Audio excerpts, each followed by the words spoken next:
Very good morning. आज पूरे जितने भी ऐप्स हैं सब पे प्रॉब्लम चल रहा है। ये सिर्फ आपके साथ ऐसा नहीं हुआ है।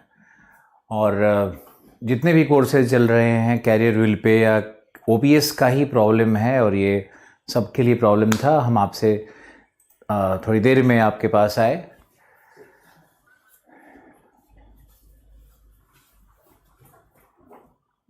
Thank you Rajneesh. पूनम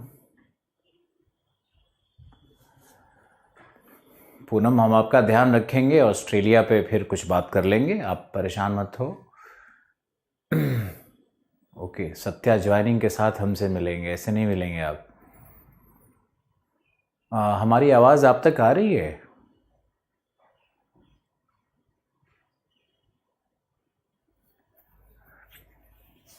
कृष्णा, हम लोग वीडियो को आप 5 बार से ज़्यादा नहीं देख पाएंगे। 5 बहुत टाइम्स होता है। 5 में आप चाहो तो पूरा का पूरा स्क्रिप्ट आप लिख सकते हो।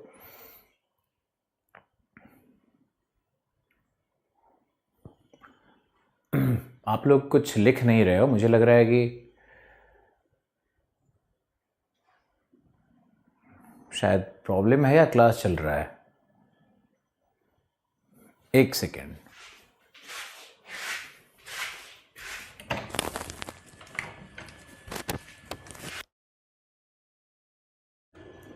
एसएमएस तो आ नहीं रहा है, सब रुक गया है। स्टूडेंट्स जो लिख रहे हैं वो सामने तो कुछ दिख नहीं रहा है।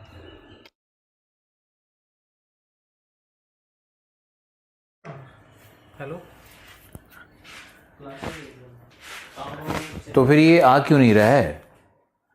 बच्चों के एसएमएस क्यों रुक गए? स्टूडेंट्स के एसएमएस रुक गए? बच्चों के एसएमएस आने रुक गए हैं। हाँ, कब होगा देखो।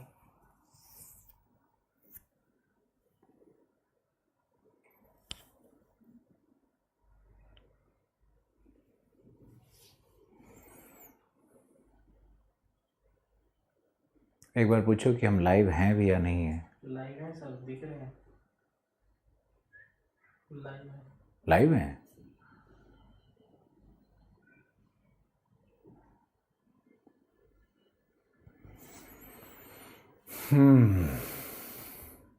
लाइव है ना। हेलो, आप लाइव हो सर? लाइव हैं लेकिन किसी का एसएमएस नहीं आ रहा है। तो उसको देख रहे थे। वो देख रहा है। ठीक है, ओके ओके, चलो हम शुरू करते हैं। कुछ टेक्निकल स्नैक्स था आज, थोड़ा टाइम निकल गया, कोई बात नहीं है। कॉम्पनसेट करने की कोशिश करेंगे। कल हमने आप लोगों के जो एसएमएस मेरे पास आते हैं या जो संवाद आते हैं, उस संवाद में कुछ बच्चों का, एक दो छात्रों का ऐसा कुछ लगता है कि उनके अंदर में घबराहट है। वो ये बात नहीं समझ पा रहे हैं कि अभी उन्होंने शुरू किया है और चीज़ें बहुत ही सामान्य हैं, और उसमें जो समझना है, जो हम जिसमें हम जहाँ पे हम थोड़ा साइंटिफिक हो जाते हैं, जहाँ भूगोल समझाते हैं, उनको फिजिकल ज्योग्राफी में फिर से समझाया जाएगा। तो मान लो कि ऑस्ट्रेलिया में आप देख रहे हो, ऑस्ट्रेलिया का कम से कम मैप याद रखो, और सवाना क्या था और डाउन्स क्या था। अगर ये नहीं भी थोड़ा सा समझ पाए हो, मॉनसून क्या था, तो आप फिजिकल ज्योग्राफी में पूरी तरह समझोगे। लेकिन 90% बच्चे जो हमारे साथ जुड़े हुए हैं वो सब कुछ समझ रहे हैं, और उनका जो अच्छा एसएमएस आता है उससे मुझे बहुत एनर्जी मिलती है। और अभी फिर आपका ओके शंभू लाइव हैं सर वीडियो। शुभम, शैलेंद्र, अवनीश, आपके कमेंट आ रहे हैं। Shipra, good afternoon. आपके विनय अच्छे हैं, विनय बहुत अच्छे हैं। अशोक लाइव हो चुके हैं। अब आपके कमेंट्स, गुड मॉर्निंग, लाइव हो। जय हिंद सर। न्यूजीलैंड के बारे में नहीं बताया, नहीं बताएंगे। आप लोग ये मत बताओ कि न्यूजीलैंड के बारे में बताना है। मैंने तो माइक्रोनेशिया, पोलिनेशिया, मिलानोनेशिया ये भी नहीं बताया, ओशियानिया नहीं बताया, मैंने सिर्फ ऑस्ट्रेलिया बताया। हम आपको सेंट्रल अमेरिका भी नहीं बताने वाले हैं। हम आपको और भी कुछ एंटार्क्टिका पे बहुत ज़्यादा नहीं बताने वाले हैं, क्योंकि आपको हमारे अनुसार पढ़ना है और अपने अनुसार आप दिमाग मत लगाइए, क्योंकि आप ज्ञानी बनने का कोशिश मत करिए। आप कोशिश करिए कि आईएएस कैसे बने। ज्ञानी लोग यहीं मुखर्जी नगर में बैठे हुए हैं। ज्ञानी लोगों का हश्र ये हो रहा है कि वो लोग पीटी क्वालिफाई कर रहे हैं, उसके बाद उनका कुछ नहीं हो रहा है। और तो ये ज्ञानी लोगों के समूह से तुम लोगों को बचाना है मुझे। हमारा जो उद्देश्य लाइफ का रहा था, आखिर बताओ, कभी सोचो बैठ करके कि कोई व्यक्ति का इतना रिजल्ट क्यों आता है, आखिर मुझे रिजल्ट के मामले में मुझे ऊपर वाले ने क्यों इतना सामर्थ्य दिया। तो उसका सिर्फ एक ही अर्थ है कि हमने जो पढ़ाया एक्यूरेट पढ़ाया, और एक्यूरेसी जरूरत है। तुम लोग कोशिश मत करो कि मुझे न्यूजीलैंड जानना है तो न्यूजीलैंड का पर्वत जानना है, तो न्यूजीलैंड का ये जानना है, वो जानना है। हम जब हम संसाधन पढ़ाएंगे, जब हम इंडस्ट्री पढ़ाएंगे, जब हम एग्रीकल्चर पढ़ाएंगे, तब न्यूजीलैंड का कुछ न कुछ भाग अपने आप ही मेंशन हो जाएगा। तो न्यूजीलैंड के विषय में जितना जानना है। वैसे आप कहोगे कि कीनिया क्यों नहीं पढ़ाया सर, आपने छोटा छोटा देश थाईलैंड क्यों नहीं पढ़ाया सर, ऐसे छोटे छोटे देश को पढ़ना है क्या? ऐसे तो फिर तुम 200 कंट्रीज को पढ़ोगे, 200 कंट्रीज। अब बाकी टीचर पढ़ाते हैं, तुम उससे प्रभावित हो जाते हो कि ये टीचर तो बड़ा मेहनती है, बड़ा अच्छा पढ़ा रहा है। अरे भैया, उसके पढ़ाने से आएगा कुछ नहीं। समझो इस बात को। इसी बात की तो ट्रेनिंग देने की कोशिश की जा रही है, उसी बात से आप लोग अलग होने की कोशिश करते हो। जो प्रश्न आएगा उस पे कंसंट्रेट करना है। जैसे मैंने कल क्या पढ़ाया, मैंने आपको पढ़ाया साउथ अमेरिका का पूर्वी पठारी भाग। जो पूर्वी पठारी भाग है, वो पूर्वी पठारी भाग से क्या प्रश्न आएगा? लौह इस्पात उद्योग, वहां का व्यापार, इस पर कंसंट्रेट करो कि लौह अयस्क कहां पर है, कॉफी क्यों होता है, शुगर केन कौन सा बेल्ट पे होता है, आप इस पे कंसंट्रेट करो। और जो मैपिंग के छोटे मोटे टिप्स बताए जाते हैं, उस पे कंसंट्रेट करो। धन्यवाद सत्या, हम अपने हिसाब से ही पढ़ाएंगे। आज तक वो व्यक्ति पैदा नहीं लिया जो आलोक रंजन को बेवजह परेशान करे और उसको बेवजह फालतू बातों से प्रभावित करे और मुझे उल्टा पुल्टा समझाने की कोशिश करे। मैंने कभी किसी का नहीं सुना। मेरे बड़े भाई एक बड़े इतिहासकार हैं, जो बनारस हिंदू यूनिवर्सिटी में इतिहास पे जो गृह मिनिस्टर हैं शाह के साथ लेक्चर देने गए थे। यही बड़े भाई ने मुझे कहा था कि तुम भी हिस्ट्री पढ़ो। मैंने कहा नहीं, मैं हिस्ट्री नहीं पढ़ूंगा, मेरी अभिरुचि है भूगोल में, तो मैं भूगोल पढ़ूंगा। मैं साइंस का विद्यार्थी हूं, मैं अर्थशास्त्र में मेरी रुचि है, तो भूगोल मुझे सूट करेगा। और मैंने भूगोल पढ़ा, तो आज देखो उस भूगोल ने मुझे कहां से कहां पहुंचाया और इतना प्यार मिला मुझे अपने स्टूडेंट्स का। तो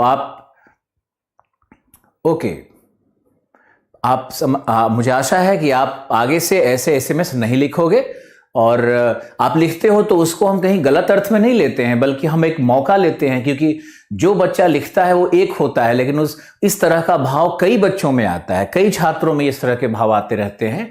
तो ये सबके लिए हम संबोधन करते हैं, सबके लिए बोलते हैं। क्योंकि देखो, पहले तो 15, 20, 30 क्लासेस में ये बोलना बहुत जरूरी है, क्योंकि इतने लोग कहीं से जुड़े हुए हैं। सबको ये बताना, काउंसलिंग कहते हैं इसको, एक तरह का काउंसलिंग है जो हम बीच बीच में कभी कभी करते हैं आपके साथ।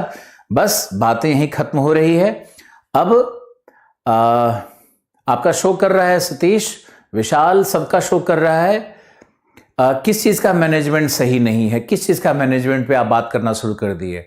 आप क्या सोच रहे हो कि आपने क्या, मतलब एक छोटा सा पेमेंट करके पूरा करियर व्हील खरीद लिया, आलोक रंजन आईएएस खरीद लिया? क्या मैनेजमेंट की बात कर रहे हो? जो पढ़ाया जा रहा है उससे पूछें क्या पढ़ना है आपको। आप लोग इस तरह का लाइन मत लिखा करो मेरे सामने, चूंकि हम इसके मेंटर हैं, गाइड हैं, इसलिए मेरे सामने ये सारी चीजें आती रहती है।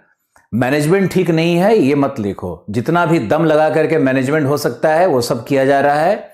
और टेक्निकल प्रॉब्लम्स तो दिल्ली दूरदर्शन में और कहीं भी किसी भी टेलीकास्ट में आ जाता है। आज ओबीएस का प्रॉब्लम था, ओबीएस के प्रॉब्लम के कारण सारे कोर्सेज रुके हैं, सभी कोर्सेज रुके हैं। आपका भी कुछ समय आज व्यर्थ गया है, उसके लिए आप मुझे माफी मत दीजिए। जो गॉड्स एक्ट है उसके लिए आप दोष मत दीजिए किसी का। बस शांति से पढ़िए, और बेहतर होगा कि हमारे अंदर के जो अच्छे भाव हैं उसके साथ रहिए, आपको बहुत कुछ मिलेगा। और अगर आपको नहीं पसंद है तो फिर आप जाइए। क्या कर सकते हैं हम लोग भाई, हम लोग अपना 100% दे रहे हैं आपके लिए। आप हमारे साथ जुड़िए, हमारे इस अंदर के भाव को समझिए और बहुत मेहनत से पढ़ो, और इतना मेहनत से पढ़ो कि तुम्हारे माँ बाप तुम पे गर्व करें। आगे देखते हैं। हमने कल आपको दिखाया था कि ये जो उरुग्वे घाटी है, हमने कल आपको ये दिखाया था कि उरुग्वे घाटी से लेकर के ये हमारा मैटो ग्रासो और कैंपोस कटिंगा का ये जो क्षेत्र था, ये हमारा रीजन नंबर 1 था, जिसे हमने नाम दिया था ईस्टर्न ब्राजीलियन हाईलैंड या पूर्वी ब्राजील की उच्च भूमि। इस प्रदेश का कल हमने अध्ययन किया था। इस प्रदेश में 2 छोटी छोटी बातें और आपको लिखनी है, 2 छोटी छोटी बातें और आपको लिखनी है। आप थैंक यू राजीव, आपने लिखा कि बहुत अच्छा सुविधा दिया। थैंक यू शिखा, बिल्कुल पर्सनल कांटेक्ट में हम रहना चाहेंगे आपसे। मेरा जीवन मुझे सबसे ज़्यादा, देखो आज तक कैसे हम हैं और अकेले हैं, और सब पूरा लाइफ ही मैंने अपने स्टूडेंट्स को दिया है, उसके साथ ही जीते हैं, घूमते भी हैं साथ में, घर जाते हैं, मिलते हैं। हमारा वो स्वरूप नहीं है कि हम बादशाह की तरह कहीं बैठे रहते हैं, वो मेरा बिल्कुल स्वरूप नहीं है। आप जितना प्यार दोगे मुझे, उससे ज़्यादा हम आपको देंगे। तो आप जुड़े रहो बस। और आज अब क्लास में बस लिखना बंद करो और पढ़ाई शुरू करो। पीसीएस वाले टीचर में सेम टीचर नहीं पढ़ाएंगे, कुछ टीचर बदल जाएंगे, बार बार कहा जा रहा है। पीसीएस वाले कोर्स में आईएएस वाले कोर्स जैसा सब कुछ होगा तो फिर क्या फायदा है, दोनों के फी का अंतर क्यों रखा गया होगा? ये तो कॉमन सेंस की बात है ना। ठीक है, थैंक यू। अब यहां देखो, आओ अब हम लोग पढ़े तो ज्यादा अच्छा है।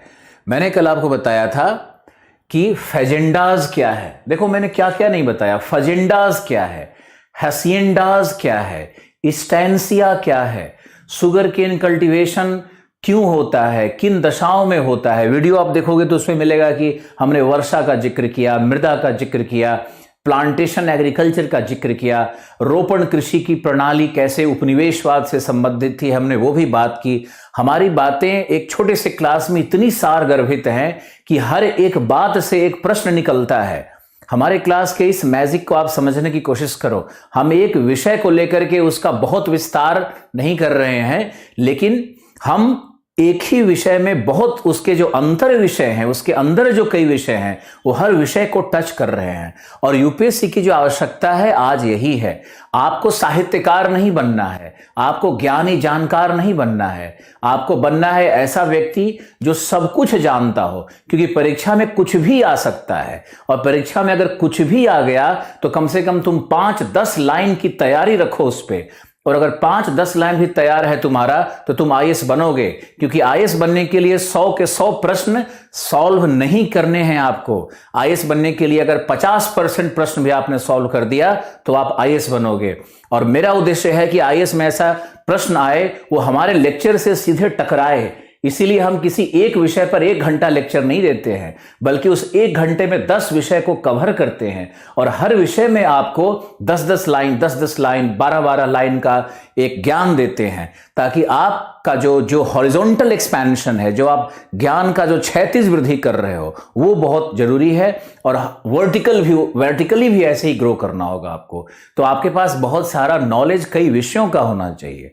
तो आप इसी विधि से पढ़ो और ये बहुत हितकारी है आपके लिए। हम Indian history, Indian polity, Indian economy और जो करंट अफेयर होता है उसके विषय में भी हम विशेष बात जरूर करते रहेंगे। अभी तो कोर्स आपका प्रारंभ हुआ है, आगे आप देखते रहिए। शिखा, आपको इंग्लिश में चेंज करवा दिया जाएगा, आप चिंता मत करो। एंडीज क्या होता है आज हम बात करेंगे। आज आप दीक्षा बात करेंगे आपसे। देखो यहां पे अब हम लोग शुरू करते हैं। मैंने आपको कहा कि यहां पर मुझे 2 बातें और बतानी है। सबसे पहले इसमें आप लिखो साओ फ्रांसिस्को रिवर। लिखो Sao Francisco river. Sao Francisco नदी का नाम है, यह बहुत इंपॉर्टेंट नदी है। फ्रांसिस्को, साओ फ्रांसिस्को रिवर नदी, यह ब्राजीलियन हाईलैंड को 2 भागों में बांटती है। लिखते रहो, ब्राजीलियन उच्च भूमि को 2 भागों में बांटती है।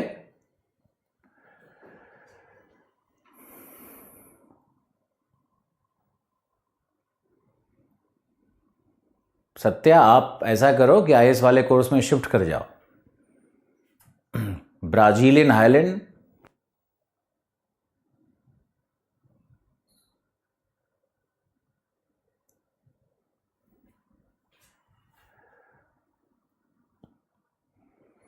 ब्राजीलियन हाईलैंड्स को 2 भागों में बांटती है। लिखो। सौरभ, आप परेशान मत हो, आपके प्रश्न को हमने पढ़ा है, अब जवाब देंगे। साओ फ्रांसिस्को 2 भागों में बांटती है। लिखो। उत्तरी भाग में गन्ना कृषि,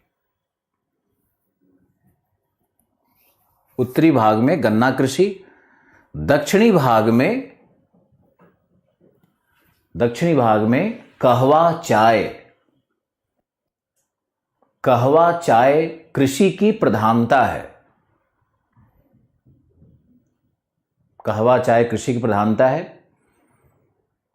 यह नदी, अनिल बिल्कुल शो कर रहा है, संदीप आपका भी कमेंट आ रहा है।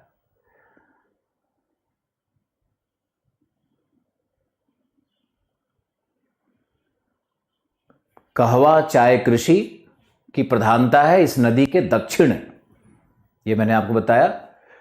और फेजेंडा का जो एरिया है ना, वो यही इसी नदी घाटी में भी है, इस नदी घाटी से दक्षिण में मिलता है।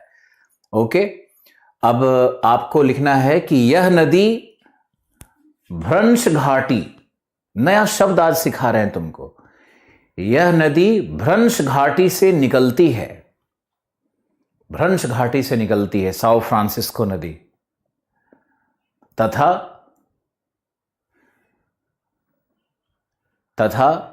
भ्रंश घाटी से निकलती है, तथा इसमें स्वर्ण निक्षेप प्राप्त होते हैं, स्वर्ण निक्षेप प्राप्त होते हैं, गोल्ड डिपॉजिट्स मिलता है, इसीलिए इस नदी का जिक्र किया जा रहा है।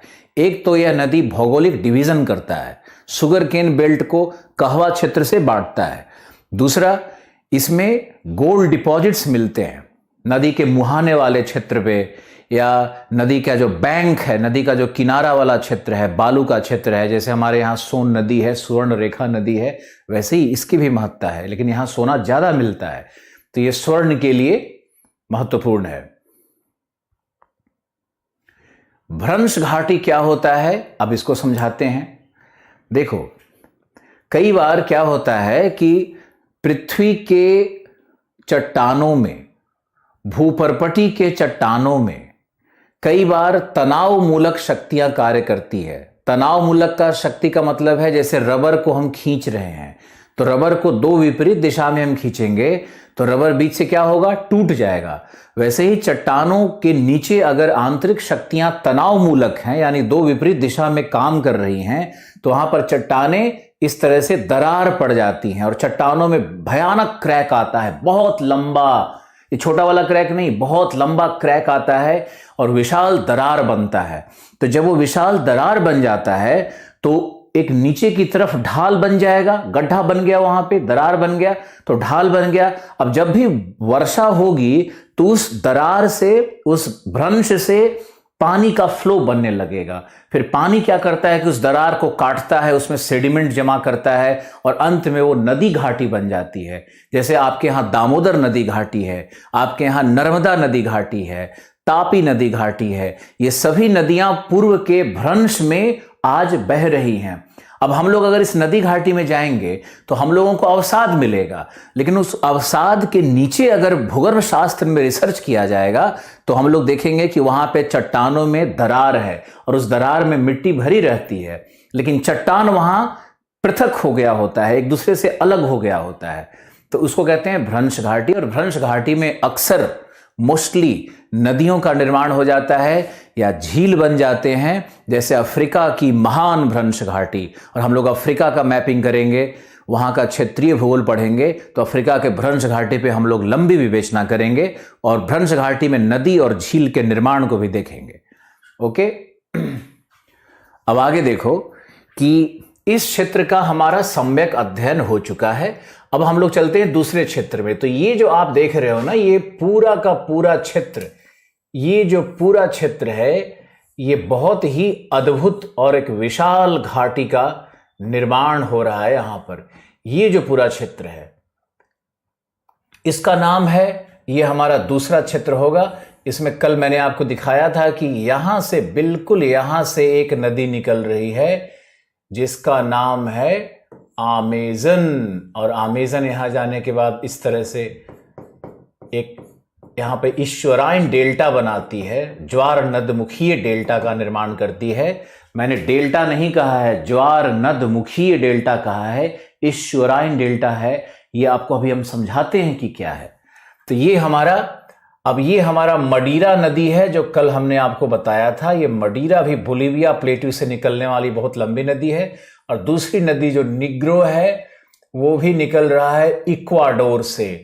तो ये जो नदी है, यहां जो हमने तीर की तरह ये दिखाया है, एंगल की तरह, ये नदियां हैं जो इस तरह से फ्लो कर रही।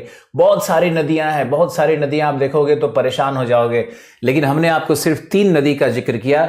एक तो अमेज़न नदी है, दूसरा मडीरा नदी है, तीसरा निग्रो नदी है। 3 नदी को जरूर याद रखो। और अमेज़न का जो रिवर सिस्टम है उसको भी एक बार देखने का कोशिश करना है। हम इसके विषय में आपको आज अच्छी जानकारी देंगे और इस विषय में आपको लिखना है। तो प्लीज लिखो। पहला था हमारा ब्राजीलियन हाईलैंड्स, अब दूसरा हमारा है सेंट्रल लोलैंड्स। सेंट्रल लोलैंड्स यानी मध्यवर्ती निम्न भूमि। लिखिए, मध्यवर्ती निम्न भूमि। इस तरह से महादेश को अगर हम बांट बांट करके पढ़ेंगे ना तो प्रश्न कहीं नहीं जाएगा। और अगर महादेश को आप ऐसे ही रैंडमली जहां तहां पढ़ना शुरू करोगे, जहां तहां मैप देखना शुरू करोगे, कुछ याद नहीं होगा। ऑस्ट्रेलिया को भी मैंने ऐसे ही बांटा था, डिवाइड किया था। अब जो डिवाइड करते हैं ना, उस क्षेत्र में वहां के भौतिक दशा को देखो, उस क्षेत्र में वहां के मानचित्र को देखो, उस क्षेत्र में वहां के संसाधन को देखो, वहां के वर्षा को देखो, वहां के तापमान को देखो, वहां के वेजिटेशन को देखो, उसके भौगोलिक कारणों को समझो। ज्योग्राफर बनने की कोशिश करो, एक इंटेलिजेंट छात्र बनने की कोशिश करो। एक रट्टूमल और गधा बनने की जरूरत नहीं है कि आप बस नदियों का नाम मत रटो। नदियां कैसे बह रही हैं, क्यों बह रही हैं, क्या महत्व है, इसको पढ़ने की कोशिश करो। और देखो, हमारा ये दूसरा रीजन है। अब आपको लिखना है। रिफ्ट घाटी का मतलब भ्रंश घाटी होता है, बिल्कुल सही। कल का क्लास अटेंड नहीं हुआ इसलिए आज कम समझ में आ रहा है। रुचि, आपका दोष है। आप देखो, आप लोग प्लीज क्लास को लगातार अटेंड करते रहो। आप अब लिखना शुरू करिए। लिखिए, हमारा है ये दूसरा है सेंट्रल लोलैंड्स। लिखो, सेंट्रल लोलैंड्स यानी मध्यवर्ती निम्न भूमि क्षेत्र। लिखो, यह क्षेत्र अमेज़न एवं उसकी प्रमुख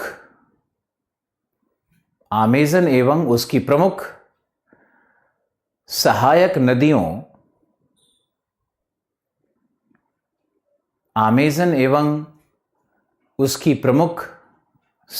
नदियों जैसे मडीरा।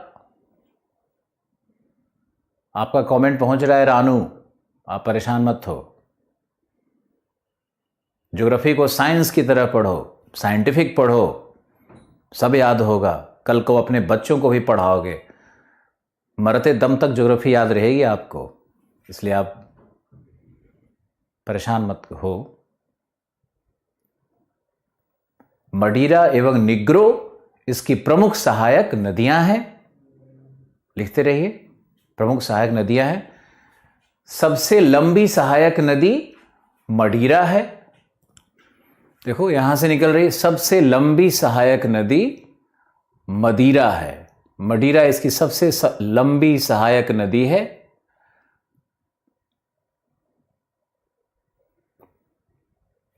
और मनौस के पास, मनौस एक जगह है, MANAUS, मनौस, और मनोस के पास ये नदी मिलती है, अमेजन से मिलती है। मनोस सिटी है वहां पर, मनोस सिटी है, जो कि मनोस के बारे में बता रहे हैं। मनोस सिटी है, नगर है, जो कि कास्ट कर्तन, लंबरिंग, कास्ट कर्तन, जंगल की लकड़ी काट करके उसका कुंदा बना करके बेचना, कास्ट कर्तन के लिए महत्वपूर्ण नदी बंदरगाह है, नदी बंदरगाह है, नदी बंदरगाह है। लिखो, अमेज़न विश्व की सबसे लंबी, कल भी बताया था, अमेज़न विश्व की सबसे लंबी एवं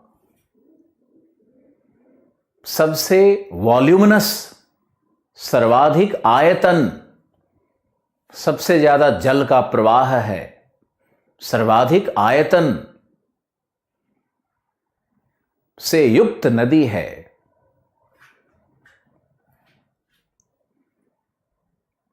सर्वाधिक आयतन से युक्त नदी है।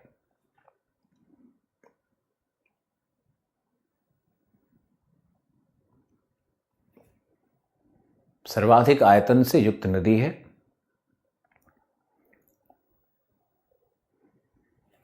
क्योंकि ये क्योंकि ही तो ज्योग्राफी होता है। क्योंकि यह विषुवत रेखा के समानांतर बहती है, विषुवत रेखा के लगभग समानांतर बहती है।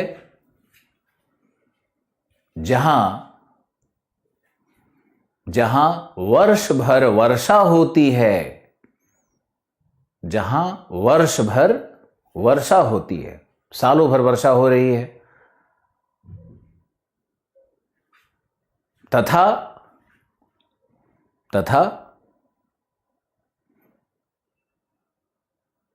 थैंक यू विनय, बिल्कुल कमेंट आ रहा है गिरीश। आप इंग्लिश में शिफ्ट कर जाना विशाखा। तथा इसकी हजारों सहायक नदियां हैं, इसकी हजारों सहायक नदियां हैं। हमारे पहले ही लेक्चर से बात कही जा रही है कि पीसीएस में टीचर अलग हो जाएंगे।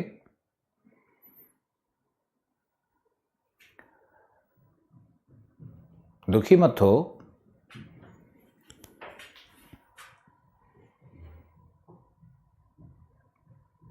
हजारों सहायक नदियां हैं।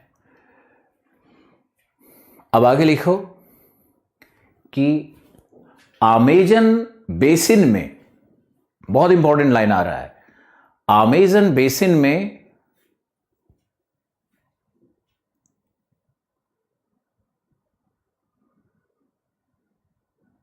कास्ट कर्तन मतलब होता है लकड़ी का कुंदा बनाना और उसका व्यापार करना, लंबरिंग कहते हैं उसको। देखो, अमेजन बेसिन में सघन वर्षा वन है, सघन विषुवतीय वर्षा वन है, जो सदा हरित, एवरग्रीन, जो सदा हरित कठोर तने के वृक्ष होते हैं। हार्डवुड फॉरेस्ट होता है, एवरग्रीन हार्डवुड, जो सदाबहार कठोर तने के वृक्ष होते हैं।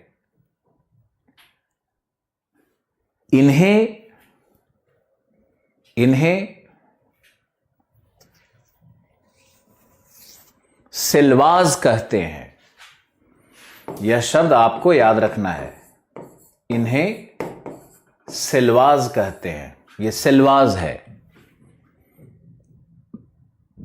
सिल्वाज क्या है? अमेजन बेसिन का विश्ववीय वर्षावन।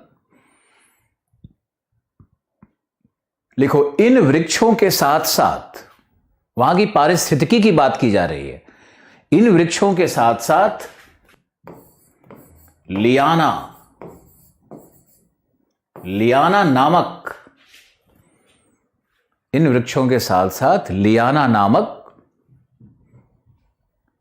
लताएं होती है, क्रीपर्स होती हैं।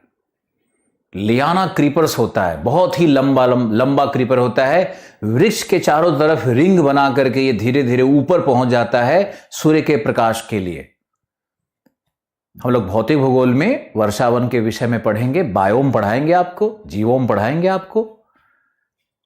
तो लियाना लताएं प्राप्त होती है, वृक्ष और लियाना मिलता है। तो सिल्वास वहां का वर्षावन है। लिखो, इस क्षेत्र में प्राकृतिक रबर प्राप्त होते हैं। इस क्षेत्र में प्राकृतिक रबर, नेचुरल रबर प्राप्त होता है। रबर का वृक्ष होता है।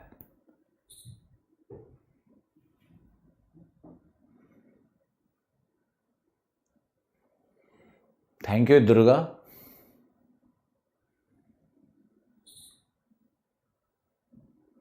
Thank you Sandeep. रबर का जो प्राकृतिक जो रबर होता है ना, वो यहीं पे मूल रूप से मिलता था। और आज तो रबर, मैंने कल बताया था कि आज रबर सबसे अधिक इंडोनेशिया और थाईलैंड और मलेशिया में हो रहा है, लेकिन एक्चुअली यहीं का रबर मूल है। लिखो, तो ये सिल्वास का एरिया है। लिखो, यहां नदियों के जल एवं मार्शेज में, यहां जो नदी है या जो दलदल भूमि है अमेजन का, दलदल भूमि में, मार्शेज में एनाकोंडा मिलता है। आपने एनाकोंडा सुना होगा, एक सांप है ना जिसको बड़ा भयावह रूप में सिनेमा में दिखाता है। तो ये एनाकोंडा का होम है, हैबिटेट है, आवास स्थल है एनाकोंडा यहीं मिलता है। दुनिया का जो सबसे बड़ा सांप है, रेप्टाइल है ये, तो ये एनाकोंडा मिलता है, पानी में रहता है ये। और ये बड़े बड़े बकरा और भेड़ तक को निगल सकता है, लेकिन इंसान को निगलने का ऐसा कोई एग्जाम्पल नहीं मिलता है, और बड़े जीवों को ऐसा कोई एग्जाम्पल मिलता नहीं। बहुत ही सुस्त और शांत जीव है ये, इंसान से डरता है, भाग जाता है। लेकिन फिल्म में जो लोग दिखाया गया वो था। अब आप लिखो, इसमें लिखो कि अमेजन अपने मुहाने पर,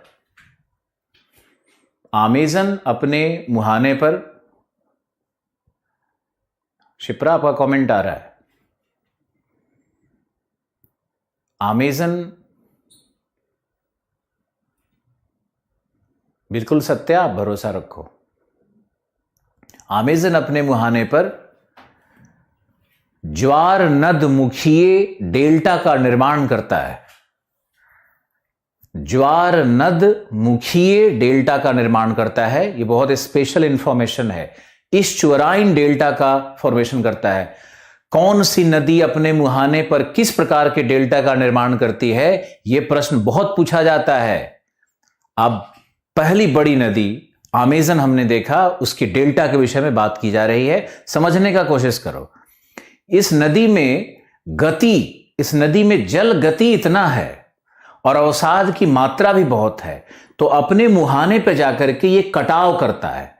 तो मुहाने पे जब कटाव करेगा तो वहां पे तट कट करके, बिल्कुल कट छट करके तट के पास एक गड्ढा बन गया है, एक गर्त सा बन गया है, एक कंदरा सा बन गया है। अब कंदरा में जल के नीचे वहां पर डेल्टा के मटेरियल्स का जमाव हुआ है।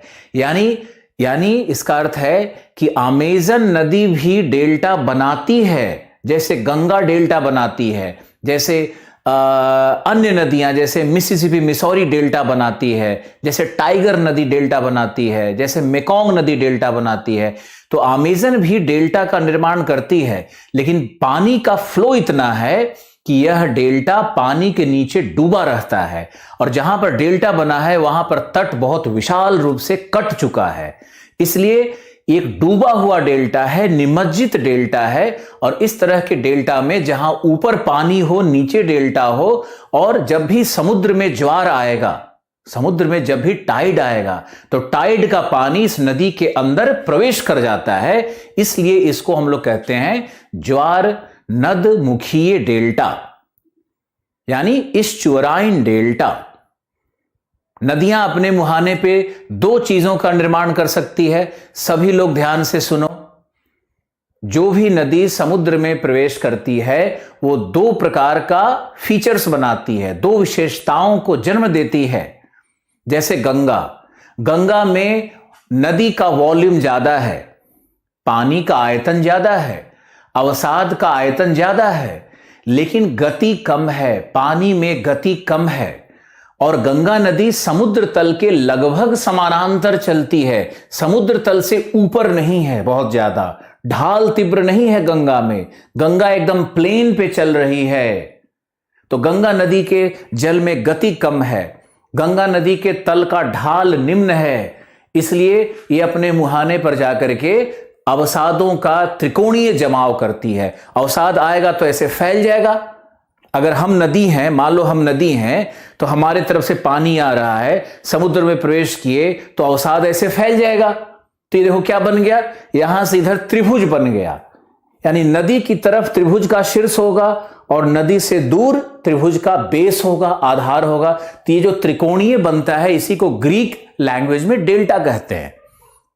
डेल्टा का निर्माण क्यों होता है? नदी का आयतन ज्यादा, अवसाद की मात्रा ज्यादा, नदी के तल का ढाल निम्न, नदी की गति निम्न, तब जाकर के वहां डेल्टा बन जाएगा। इसका उल्टा करके देखो, उल्टा करोगे तो नदी की गति तेज, नदी का ढाल तीव्र। अगर ऐसा कुछ होगा तो वही नदी अपने मुहाने पे जाकर के तट का कटाव करके वहां पर एक गर्त का निर्माण कर देती है, और उसी गर्त को हम कहते हैं ईश्वरी या ज्वार नद मुख। ज्वार नद मुख यानी जो समुद्र से ज्वार का पानी आएगा और नदी का पानी आएगा, दोनों का जहां संगम हो रहा है वही भाग कहलाता है ईश्वरी, वही भाग कहलाएगा ज्वार नद मुख। मुझे आशा है कि आप डेल्टा और ज्वार नद मुख में इस अंतर को समझना शुरू कर दिए हो। भौतिक भूगोल में पढ़ाएंगे, समझाना अभी से शुरू कर दिया है, समझने की कोशिश करना है आपको, और वीडियो एक बार रिपीट करके आज आपको देखना है। तो हमने कहा कि जो हमारा अमेज़न नदी है, ये अमेज़न नदी अपने मुहाने पर न तो डेल्टा का निर्माण कर रही है और न ही ज्वार नद मुख का निर्माण कर रही है। यहां डेल्टा क्या है? पानी के नीचे डेल्टा बन रहा है, निमज्जित डेल्टा है, और ऊपर में पानी है जहां पर समुद्र का ज्वार भी आ जाता है और नदी का जल भी मिलता है। इसलिए इसको हम क्या कहते हैं? ईश्वराइन डेल्टा या ज्वार नद मुखी डेल्टा कहते हैं। आशा है आप समझ रहे होंगे। ओके, अब देखो यहां पर हमने इस भाग में आपको कुछ कुछ इंफॉर्मेशंस दिए, और ये भाग अगर हम कृषि के दृष्टिकोण से देखेंगे, अब लिखो आर्थिक दृष्टिकोण से अमेज़न बेसिन क्या है। आर्थिक दृष्टिकोण से, यहां पर आर्थिक दृष्टिकोण पे चलते हैं, तो लिखो आर्थिक दृष्टिकोण से यह क्षेत्र काष्ठ कर्तन, रबर एवं वन संसाधन से युक्त है। वन संसाधन से युक्त है।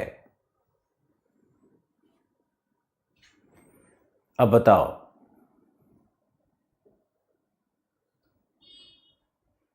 बिल्कुल अमृत, थैंक यू अर्चना। डेल्टा तो कोई भी बताएगा, कहीं से भी सीख सकते हो आप। ईश्वरायन डेल्टा, लेवल को ऊपर करो, समझने के लेवल को, ज्ञान को थोड़ा ऊपर करते रहना है। हर क्लास में कुछ कुछ नया सीखना है।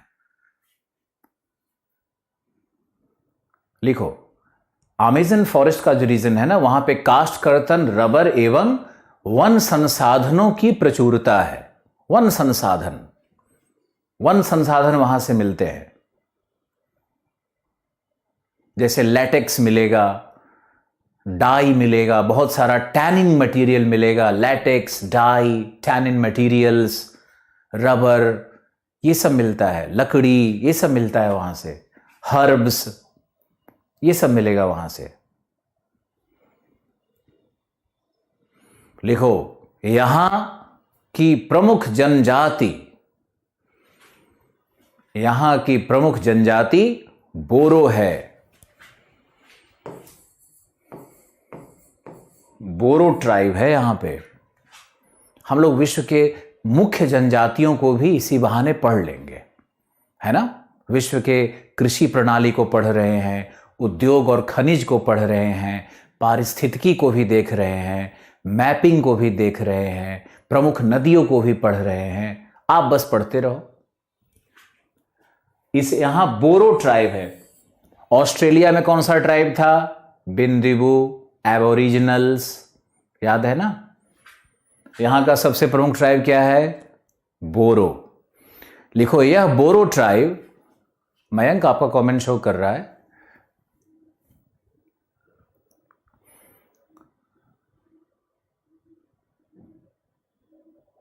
बिल्कुल भूपेंद्र। लिखो, बोरो ट्राइब क्या है?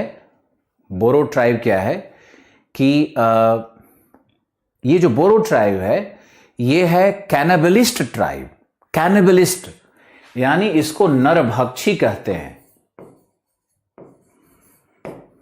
अब तुमसे पूछेगा कि दुनिया में कौन सी ऐसी जनजाति है जो इंसानों का मांस खाती है। ये जो फिल्म में आप देखते हो ना कि हीरो हीरोइन गया और हीरो को पकड़ लिया जंगल में, अब नीचे ड्रम बज रहा है, हीरो बेचारा पेड़ से टंगा हुआ है, नीचे कड़ाह में तेल उबल रहा है, अब हीरो पकने वाला है। तभी जो ट्राइब की मुखिया है, उसकी एक बेटी है, हमारे हिंदी फिल्मों में तो तुरंत रोमांस आ ही जाता है, तो बेटी है वो उसको देख करके हीरो को प्रभावित हो गई और उसका जान बचा दी। ये जो हम लोग कहानी देखते हैं कि मानव को खाने वाली जो जाति है, ये जाति सिर्फ अमेज़न फॉरेस्ट में पाई जाती है और एक अफ्रीका में भी है, वो बाद में बताएंगे। तो ये अमेज़न जो है वो एकमात्र नरभक्षी जाति है। अफ्रीका वाले में थोड़ा इशूज है, वो अब नहीं है। तो बोरो एक नरभक्षी कैनिबलिस्ट है, जो अपने ही जाति को खा जाए, वो कैनिबलिस्ट होता है। ओके, तो हम लोग ये नरभक्षी जाति के बारे में जानते। एक्चुअली क्या है ना कि ये जो बोरो जनजाति है, ये लोग सारे लोग अंधविश्वास में जीते हैं। ये लोग सोचते हैं कि अगर हम लोग अपने शत्रु का, जो दूसरी जनजाति है, उस जनजाति का अगर हम पकड़ करके उसका अगर हम हृदय होता है ना, हार्ट, उसको अगर हम खा लेंगे, उसके किडनी को अगर हम खा लेंगे, तो उसकी आत्मा हम में प्रवेश कर जाएगी और हमारी ताकत दुगनी बढ़ जाएगी। ऐसा सोचता है ये ट्राइब, और आज भी ये ट्राइब ऐसे ही रहता है और जंगल में कहीं कहीं घुसा हुआ मिलेगा। अभी भी दुनिया बहुत विचित्र है, आप एडवांस हो गए हो, बहुत सारे ट्राइब आज भी उतने ही पीछे चल रहे हैं। रिंकू, आपका कमेंट्स बिल्कुल शो हो रहा है, प्रतिभा बिल्कुल हो रहा है, सब हो रहा है शो, हम सब पढ़ रहे हैं आपका कमेंट।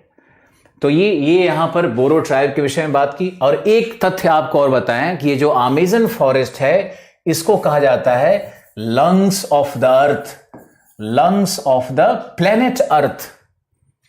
पृथ्वी ग्रह का फेफड़ा है ये, क्योंकि अमेज़न, इसको लिखो, इसे लंग्स ऑफ द अर्थ कहते हैं या लंग्स ऑफ द प्लेनेट अर्थ कहते हैं।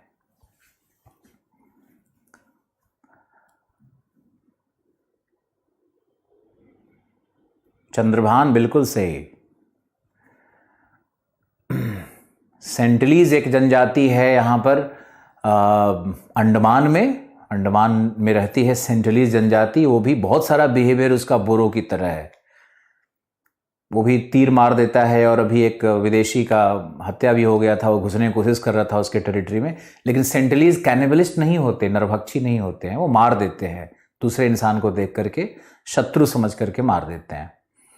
ओके, आप ऐसे देखो कि जो हमारा लंग्स ऑफ द प्लेनेट क्यों कहते हैं, लंग्स ऑफ द प्लेनेट यानी फेफड़ा क्यों कहते हैं, क्योंकि ये ऑक्सीजन प्रदान करता है, ये पूरे पृथ्वी को ऑक्सीजन पंप कर रहा है।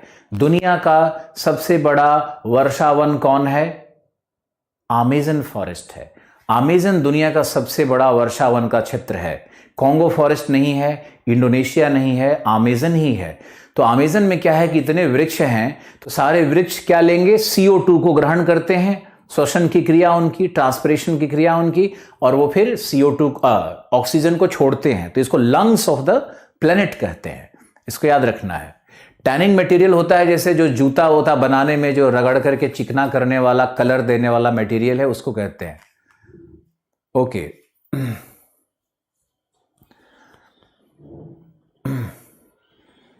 अर्जुन बहुत अच्छा रहेगा, बहुत मजा आएगा। चलो ओके, तो ये है हमारा ये जो हमारा पार्ट है, इसको आप देखो। अब दूसरा आपको चलते हैं, ये हमारा हो गया। अब हम तीसरे भाग में चलते हैं, 1 2। तीसरा देखो यहाँ पे, ये हमने एक बड़ा इंटरेस्टिंग सा एक एरिया निकाला है यहाँ पर। ये हमारा यहाँ पर एक क्षेत्र है, इस तरह से तट को छोड़ा है मैंने आगे में, देखो यहाँ पे ये हमारा क्षेत्र है, ये हमारा है नंबर 3। इसको आप लिखो गुआना की उच्च भूमि। अब हम लोग पढ़ेंगे गुआना की उच्च भूमि क्या है, गुआना की उच्च भूमि क्या है। लिखो लिखो, गुआना की उच्च भूमि ब्राजील के उच्च भूमि का ही विस्तार है। ब्राजील के उच्च भूमि का भी विस्तार है।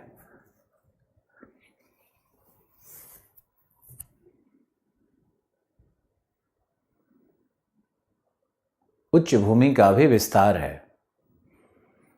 नहीं राघव, हम लोग भटक जाएंगे। अमेज़न फॉरेस्ट में जो फायर होता है ना, जब तक अल नीनो नहीं समझोगे तब तक फायर नहीं समझ पाओगे। अल नीनो समझना पड़ेगा उसके लिए। मैंने लिखवाया ब्राजील के उच्च भूमि का ही विस्तार है तथा यह अमेज़न बेसिन से, बेसिन मतलब गर्त, नीचे की तरफ जो भाग होता है, घाटी, तो अमेज़न बेसिन से विभाजित है। यहां बीच में देखोगे तो ये अमेज़न बेसिन आ गया। तो ये जो ब्राजीलियन हाईलैंड है, ये जो ब्राजीलियन हाईलैंड है, ये पूरा ऐसे एक ही उच्च भूमि था, ऐसे बना हुआ, ये पूरा एक ही था। तो ये जो पूरा भाग था, इसका बीच से ये नदी आ गई, तो नदी ने दोनों को काट करके अलग कर दिया, तो दोनों अलग अलग दिखता है, अब है एक ही। लिखो लिखो, गुआना उच्च भूमि एवं ब्राजीलियन हाईलैंड दोनों, हेलो शिल्पी,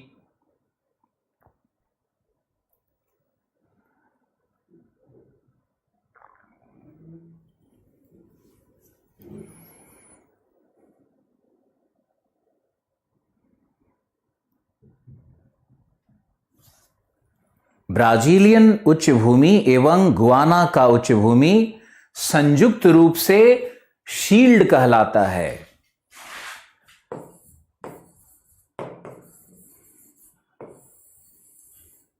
संयुक्त रूप से शील्ड कहलाता है, इसको हम लोग शील्ड कहते हैं, जो कि प्राचीन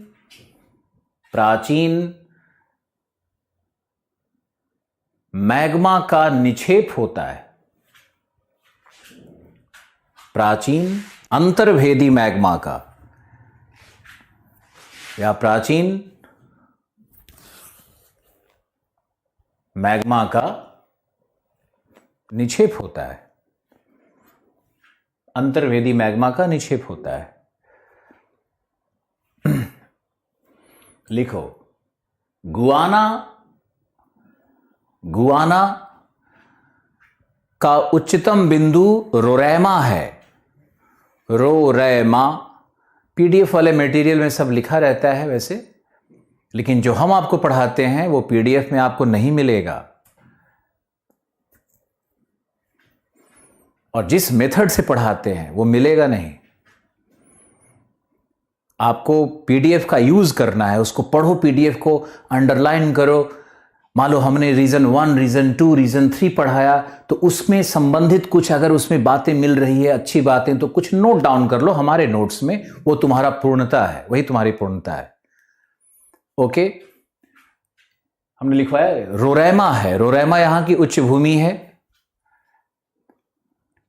जो बोरो ट्राइब है वो न तो ब्लैक है न तो वाइट है, वो बोरो ट्राइब है मोंगलोआइड, वो रेड इंडियन ट्राइब है, मोंगलोआइड्स है वो। मोंगलोआइड सबसे ज्यादा नॉनवेज खाने वाले होते हैं। चाइना में देखो, आप नागा ट्राइब को देखो, कहा जाता है कि they can eat anything which moves, जो भी चले सब खा जाता है। तो ये मोंगलोआइड ट्राइब है, रेड इंडियंस हैं ये बोरो ट्राइब।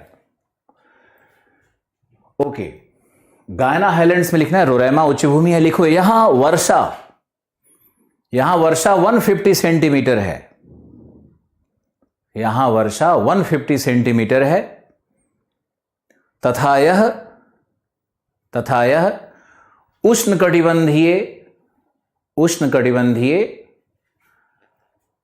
आर्द्र जलवायु, उष्णकटिबंधीय आर्द्र एवं गर्म जलवायु का प्रदेश है। उष्णकटिबंधीय आर्द्र एवं गर्म जलवायु का प्रदेश है।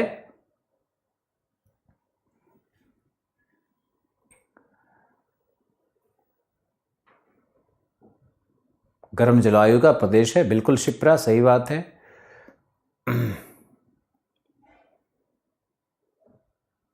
गर्म जलवायु का प्रदेश है।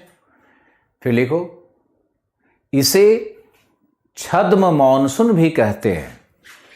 ये जो जलवायु है यहां पर, इसे कुछ विद्वान मॉनसून जैसा मानते हैं। पूरी तरह से मॉनसून नहीं है, लेकिन मॉनसून जैसा मानते हैं, अतः इसे कुछ लोग सूडो मॉनसून भी कहते हैं। ये सूडो मॉनसून है, ये सूडो मॉनसून का चित्र है, अतः इसे सूडो मॉनसून कहते हैं।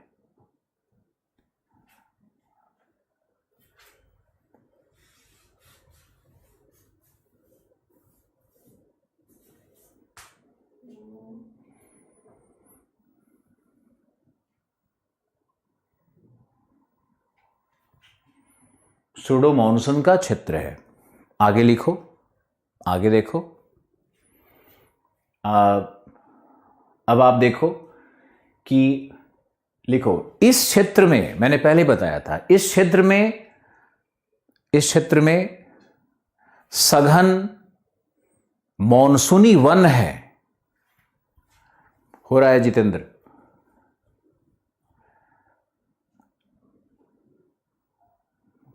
वर्षा 150 सेंटीमीटर है, तो यहां पर मॉनसूनी वन है, यानी यहां पर पर्णपाती वन है, पतझड़ वृक्ष है, लेकिन सघन है। और यहां वृक्षों के साथ घास भी मिलता है, वृक्षों के साथ घास मिलेगा, मॉनसूनी वन है। अगला पॉइंट लिखो,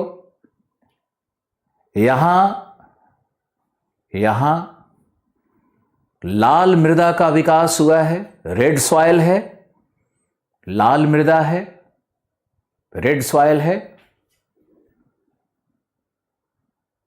तथा इसमें सर्व प्रमुख खनिज बॉक्साइड होता है। बिल्कुल सही। जय हिंद, तुम्हारा कमेंट आ रहा है, बिल्कुल हम पढ़ रहे हैं, बहुत अच्छा रहेगा अर्जुन।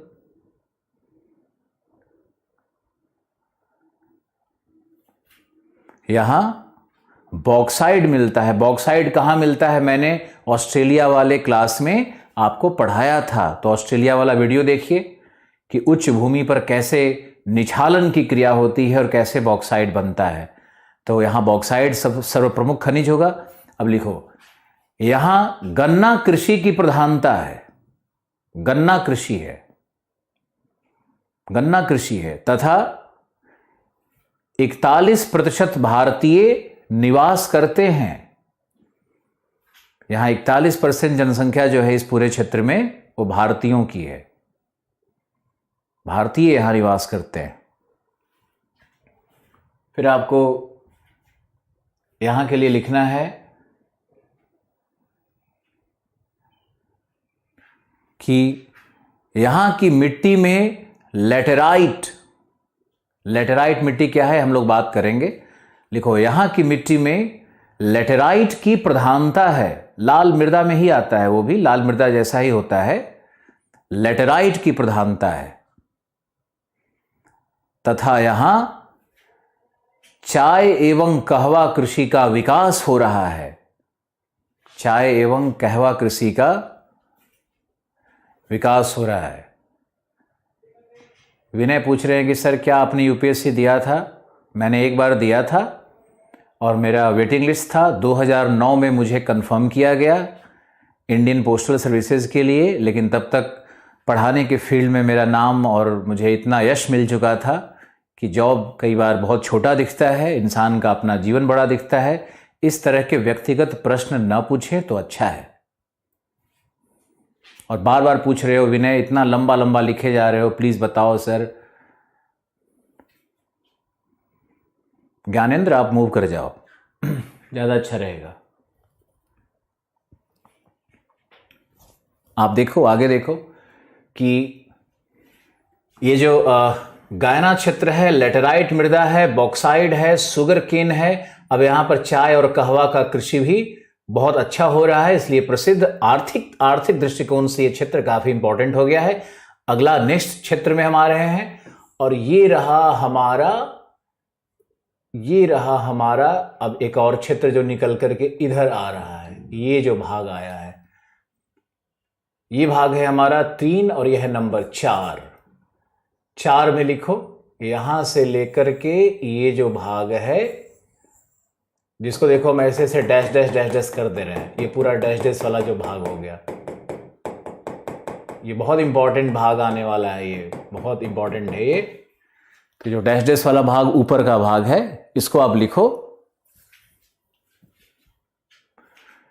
इसको लिखो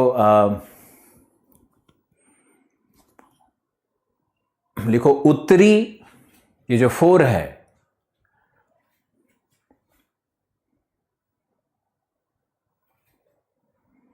इस बार संडे को टेस्ट होगा और सैटरडे को करंट अफेयर पे क्लास भी दिलवाएंगे। अब कोर्स में ताकत और डालनी है मुझे, सब तैयारियां चल रही है करंट अफेयर के लिए, सैटरडे के करंट क्लास के लिए, टेस्ट सीरीज के लिए, सब चल रही है तैयारियां। पहले साधारण टेस्ट दिया जाएगा, आपके मनोबल को बचाना है, धीरे धीरे रेज करेंगे लेवल को, ऐसे ही किया जाता है। और उसकी आलोचना और प्रत्यालोचना मत करना, आपसे प्रार्थना है, उस पर कमेंट मत लिखना कुछ भी बुरा भला, उससे हम लोग डिस्करेज हो जाएंगे, बंद कर देंगे कोर्स को। मूड खराब होगा तो क्या फर्क पड़ता है इससे। खैर, आपसे अच्छे व्यवहार की कामना है, इसलिए सब कह रहे हैं। अब आप लिखो नंबर 4। नंबर 4 को कहेंगे उत्तरी नदी घाटियां, नदी घाटियों का प्रदेश, the river basins of the north या नॉर्दर्न रिवर बेसिन्स, इसका नाम रहेगा नॉर्दर्न रिवर बेसिन्स। ये जो हमारा 4 है, यह है उत्तरी नदी घाटियां। लिखो, इसका निर्माण बहुत इंपॉर्टेंट है, इसका निर्माण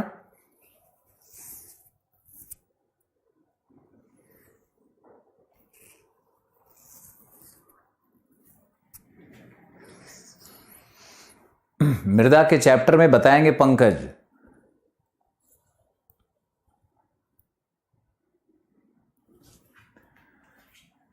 लिखो, इसका निर्माण ओरिनोको एवं सहायक नदियों के द्वारा हुआ है तथा यह गुआना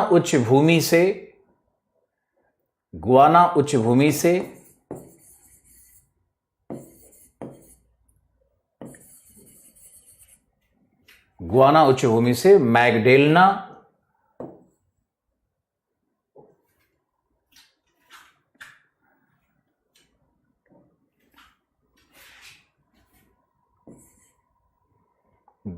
उच्च भूमि से मैग्डालेना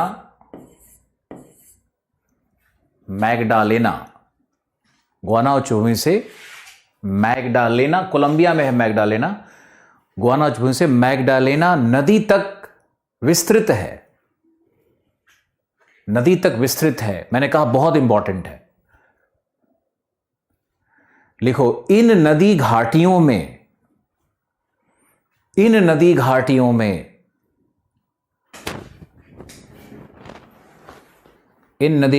में तथा इनके डेल्टा क्षेत्र में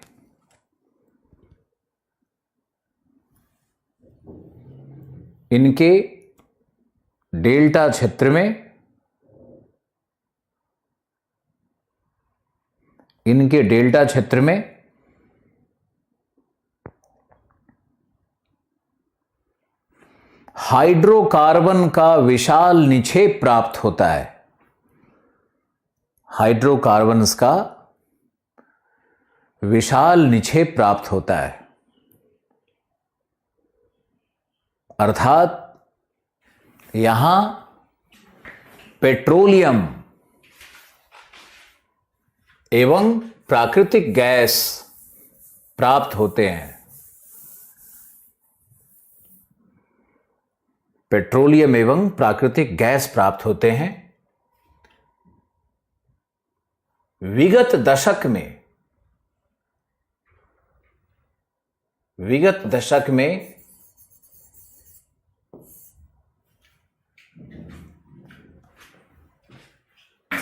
शेल के भंडार, लिख दिया है, शेल के भंडार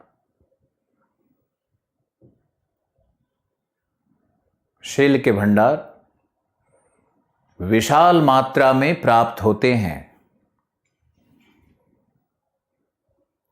शेल के भंडार विशाल मात्रा में प्राप्त होते हैं।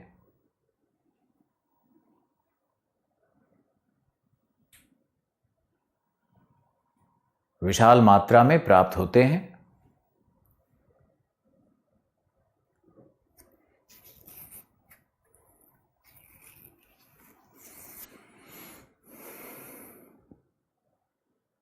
विशाल मात्रा में प्राप्त होते हैं। शेल के भंडार विशाल मात्रा में प्राप्त होते हैं। Shale gas, shale oil, shale gas और शेल ऑयल। लिखो, वेनेजुएला जो कि ओपेक का एक मेंबर है। OPEC, oil petroleum exporting countries, OPEC, तेल जो एक्सपोर्ट करते हैं, तेल निर्यातक देशों का जो संगठन है। तो वेनेजुएला ओपेक का एक मेंबर है, एक सदस्य है, तथा भविष्य का ऊर्जा संसाधन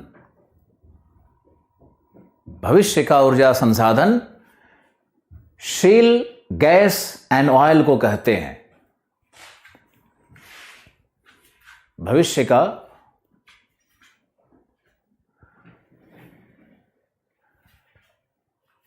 का ऊर्जा संसाधन शेल गैस एवं ऑयल को कहते हैं। क्या हो गया आकांक्षा जी? भविष्य का जो ऊर्जा संसाधन क्या है? मैंने पहले भी कहा था कि आज के 50 वर्षों के बाद शायद कोयला कोई नहीं पूछने वाला, इवन हो सकता है पेट्रोलियम कोई नहीं पूछने वाला। अब शेल गैस और शेल ऑयल की ओर पूरी दुनिया शिफ्ट कर रही है और न्यूक्लियर एनर्जी की ओर और सोलर एनर्जी की ओर दुनिया शिफ्ट कर रही है। भारत भी इस मुहिम में काफी आगे चल रहा है। अब यहां लिखो इसके अतिरिक्त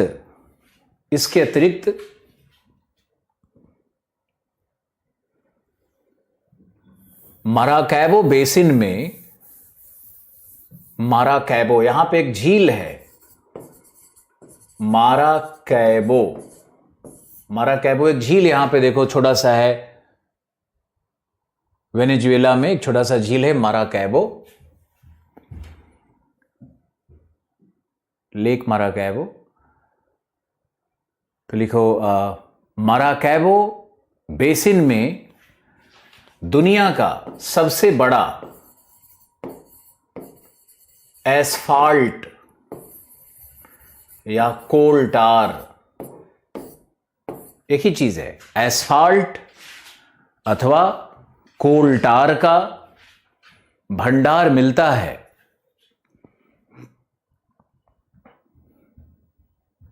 कहवा कृषि मतलब कॉफी, ओरिनोको नदी है, शेल एक प्रकार का हाइड्रोकार्बन है,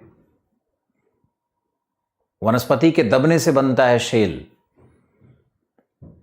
कोयला से, पेट्रोलियम से अलग है। माराकैबो में एस्फाल्ट या कोल्टार का दुनिया का सबसे बड़ा भंडार मिलता है। जिसे सड़क बनता है ना, पिच जिसको आप कहते हो, वो एस्फाल्ट भी मिलता है। तो ये माराकैबो बेसिन है। लिखो यहां माराकैबो में पेट्रोलियम एवं नेचुरल गैस के भी विशाल भंडार हैं। जितेंद्र हो रहा है शो आपका। माराकैबो में पेट्रोलियम एवं नेचुरल गैस के सबसे बड़े भंडार हैं।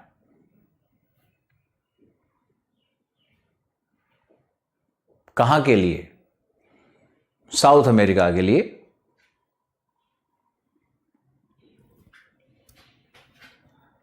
एस्फाल्ट है, पेट्रोलियम है, नेचुरल गैस है।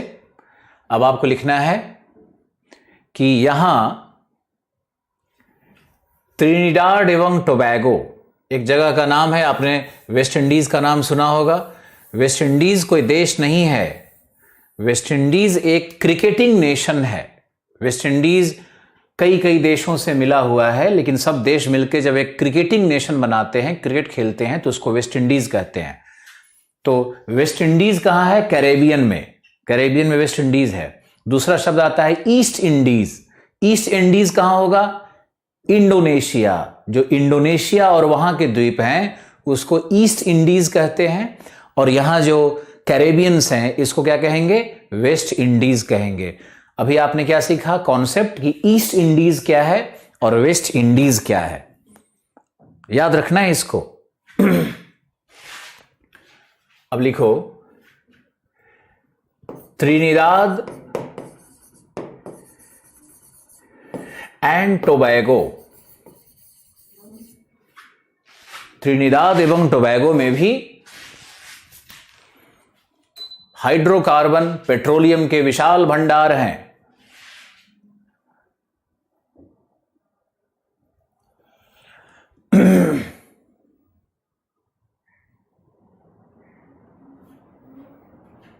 Okay Sunil, most welcome.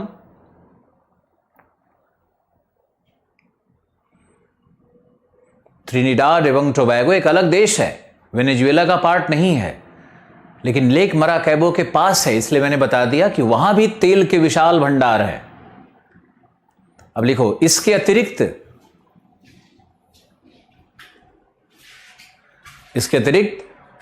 Magdalena basin में, कोलंबिया में है ना मैगडालेना नदी, कोलंबिया के मैगडालेना रिवर बेसिन में भी पेट्रोलियम प्राप्त होते हैं। वहां भी पेट्रोलियम मिलता है।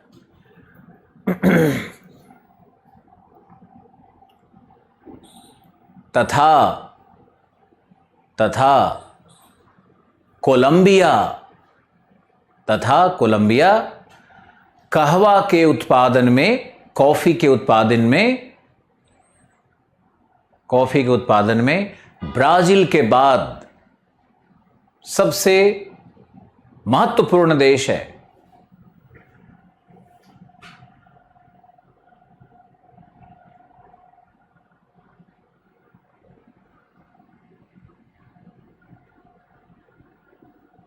Mayank, why don't you join English medium batches which will be commencing from 21st November?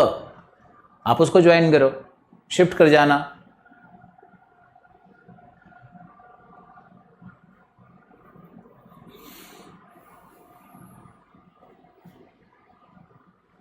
Okay, ये जो मैंने बताया कि कॉफी में कोलंबिया दूसरे नंबर पर है, तो ये जो कॉफी है ना, ये कॉफी इसी मैग्डालेना बेसिन में ही सबसे ज़्यादा होता है। इसी नदी घाटी में कॉफ़ी प्लांटेशन भी है। कोलंबिया एक गरीब राष्ट्र है वैसे तो। वेनेजुएला की तो हालत बहुत ख़राब हो चुकी है आर्थिक रूप से। वहाँ का करेंसी बिल्कुल रसातल में था, रसातल में है, क्योंकि वहाँ पर कम्युनिस्ट गवर्नमेंट है। कम्युनिस्ट गवर्नमेंट मतलब समझ रहे हो ना, साम्यवादी जहाँ भी आते हैं वहाँ उस पूरे राज्य का, राष्ट्र का लगभग विनाश तय ही माना जाए। रूस जैसे बड़े एम्पायर का भी विनाश आर्थिक रूप से बहुत कमज़ोर हो गया, क्योंकि साम्यवाद में स्टेट के पास सारा पावर चला जाता है, प्राइवेट सेक्टर का बिल्कुल ख़त्म हो जाता है। तो अगर सरकारी नौकरी मिल जाए किसी को तो कौन काम करना चाहेगा? सरकारी नौकरी में जाने के बाद लोग आराम से वेतन उठाते हैं और उसके बाद काम कोई नहीं करना चाहते हैं। तो साम्यवाद का एक बड़ा बुरा पक्ष है। आध्यात्मिक रूप से, शाब्दिक रूप से बहुत महान विचार हैं साम्यवाद के। व्यवहारिक रूप से वो सफल प्रयोग नहीं है। व्यवहारिक रूप से गांधीवाद ही सही है। गांधीवाद का जो मानववाद है वही महान धर्म है। वही हमारे जो एपीजे कलाम थे, हमारे जो गांधी हैं, यही हमारे महानायक रहेंगे। साम्यवाद नहीं हो सकता है। ओके, तो ये मैंने आपको बताया Orinoco basin, Magdalena basin, lake Maracaibo, Trinidad and Tobago. अब ये बहुत इंपॉर्टेंट इंफॉर्मेशंस था यहाँ पे। हाइड्रोकार्बन के लिए क्षेत्र पूरा जाना जाता है। वेनेजुएला में इतना रिसोर्स है, लेकिन आप देखो कि रिसोर्स होने के बावजूद आर्थिक व्यवस्थाएं कार्य नहीं करती है। तो कोई जरूरी नहीं है कि रिसोर्स आपके पास हो तो रिसोर्स के कारण आप बड़े राष्ट्र बनो, महान राष्ट्र बनो। बिल्कुल नहीं। वहाँ की सांस्कृतिक दशाएं, राजनीतिक दशाएं, सामाजिक दशाएं, ये किसी राष्ट्र को उन्नति के मार्ग पर ले जाती हैं। ओके, तो हमारा ये 4 हो गया। अब आइए आप 5वां क्षेत्र, ये रहा हमारा 5वां क्षेत्र, जो कि पर्वत श्रृंखलाओं से युक्त है और बहुत इंटरेस्टिंग एरिया है ये। इसको हम पूरा आपके लिए डिमार्केट कर देते हैं। ये जो भाग है, ये जो भाग यहाँ पर निकल करके सामने आ रहा है, ये देखो, ये पर्वत नुमा ये जो भाग है, इसको हमने नाम दिया 5। और हमारा ये 5वां प्रदेश है वेस्टर्न कॉर्डिलेरा। वेस्टर्न कॉर्डिलेरा कहते हैं इसको, पश्चिमी कार्डिलेरा। इसको आप पश्चिमी कार्डिलेरा कहो। ये पश्चिमी कार्डिलेरा है।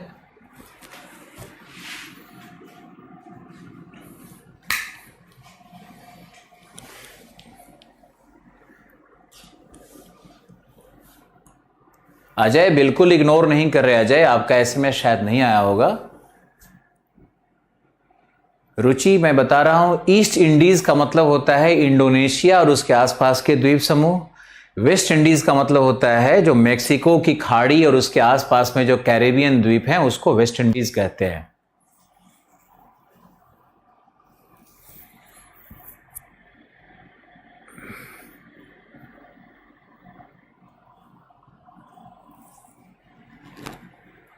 बिल्कुल दिवाकर, बिल्कुल कमेंट शो हो रहा है।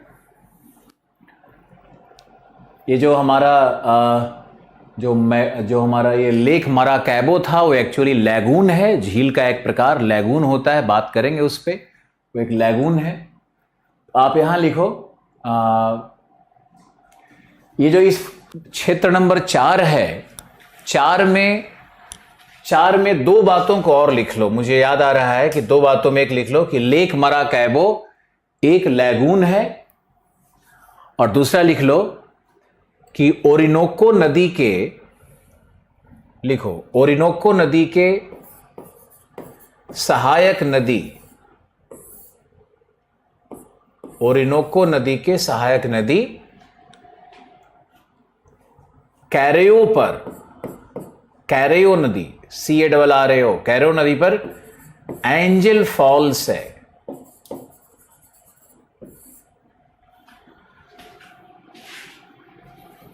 पर एंजल फॉल्स है।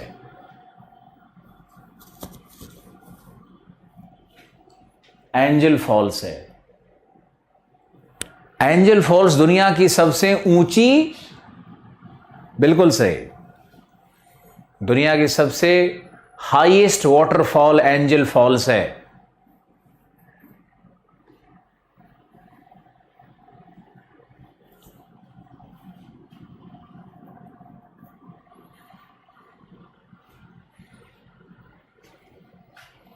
ओके, तो ये एंजल फॉल्स किस नदी पर है? ओरिनोको पर नहीं है। एटलस में ओरिनोको दिखता है, गलत दिखता है। ये कैरेओ नदी पर है। कैरेओ नदी पर एंजल फॉल्स है।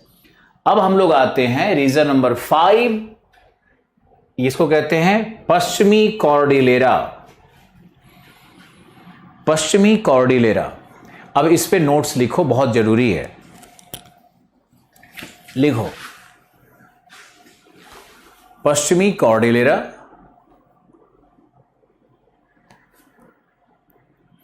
लिखो कॉर्डिलेरा का अर्थ है, कॉर्डिलेरा का अर्थ है नवीन वलित पर्वत की वह श्रृंखला, नवीन वलित पर्वत की, नवीन वलित पर्वत की एक श्रृंखला समूह, एक श्रृंखला समूह,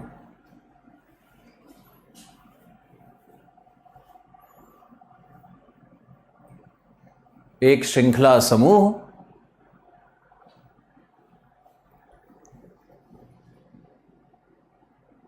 एक श्रृंखला समूह जिसमें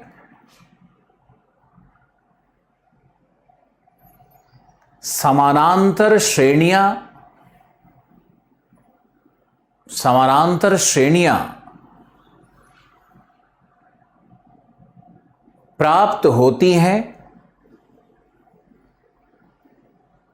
प्राप्त होती हैं, जो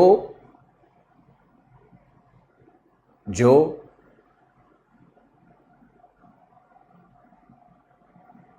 जो लॉन्गिट्यूडनल घाटियों से, अनुदैर्घ्य घाटियों से,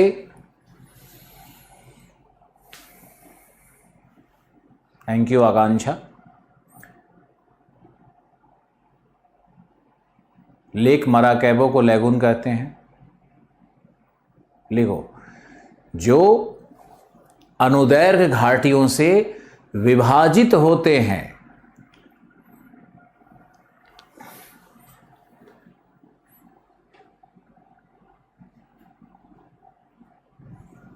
बिल्कुल जितेंद्र, बिल्कुल,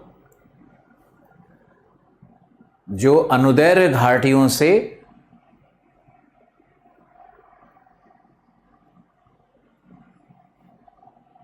विभाजित होते हैं तथा प्रत्येक श्रृंखला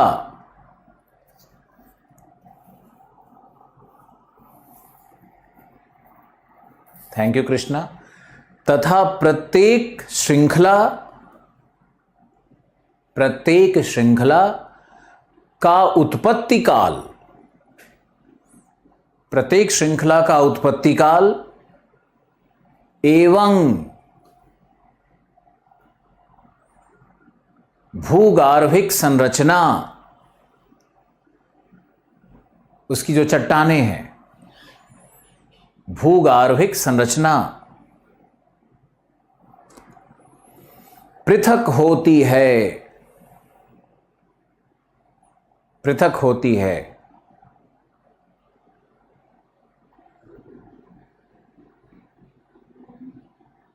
मैंने आपको बताया कि कॉर्डिलेरा क्या होता है। इस शब्द को याद करो, इस शब्द का अर्थ समझो। हिमालय भी एक कॉर्डिलेरा है, हिमालय भी एक कॉर्डिलेरा है, लेकिन यहां हमने एंडीज पर्वत के लिए इस शब्द का प्रयोग किया है। तो आप लिखो उदाहरण एंडीज पर्वत,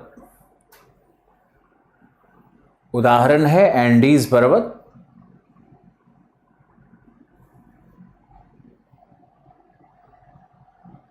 उदाहरण है एंडीज पर्वत।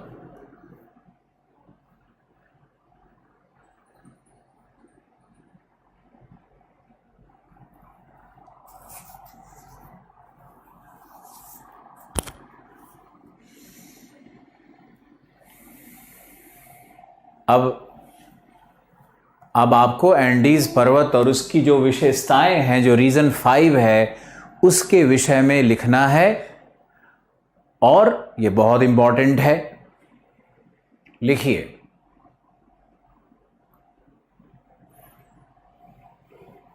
कन्हैया जी कर रहा है।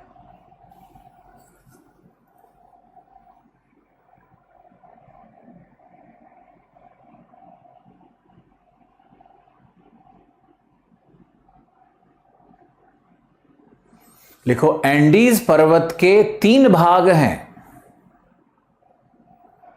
एंडीज पर्वत के 3 भाग हैं।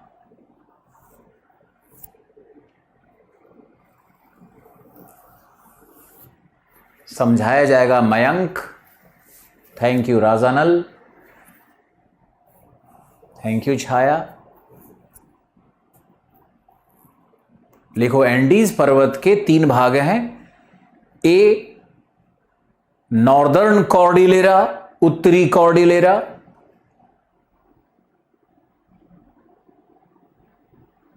उत्तरी कॉर्डिलेरा।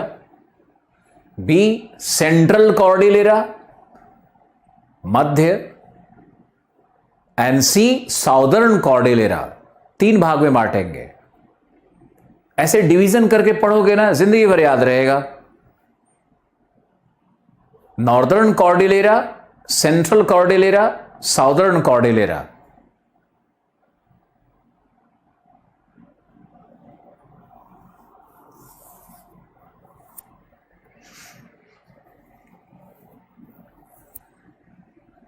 लिखो पहला नॉर्दर्न कॉर्डिलेरा। यहां 3 श्रेणियां प्राप्त होती हैं। ये जो ऊपरी भाग है ना, नॉर्दर्न कॉर्डिलेरा, नॉर्दर्न कॉर्डिलेरा में 3 श्रेणियां प्राप्त होती हैं।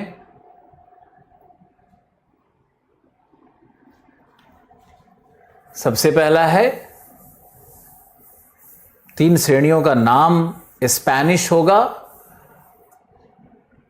तो सबसे पहला है ऑक्सीडेंटल, दूसरा है सेंट्रल, तीसरा है ओरिएंटल। ओरिएंटल मतलब पूर्वी, सेंट्रल यानी मध्य, ऑक्सीडेंटल यानी पश्चिमी। बहुत सरल हिंदी है, लेकिन ये तीनों शब्द से आपको परिचित होना है। आपके इतिहास में भी काम आएगा, आपके राजनीति शास्त्र में भी काम आएगा। हम ये 3 शब्द आपको सिखा दें। ऑक्सीडेंटल क्या है, ओरिएंटल क्या है, सेंट्रल क्या है। ऑक्सीडेंटल मतलब पश्चिम, ओरिएंटल मतलब पूरब। जैसे भारत क्या है, ओरिएंटल देश है। यूरोप क्या है, ऑक्सीडेंटल देश है। तो ओरिएंटल, ऑक्सीडेंटल, सेंट्रल। लिखो, इस क्षेत्र में सर्वाधिक ज्वलंत ज्वालामुखी मिलते हैं।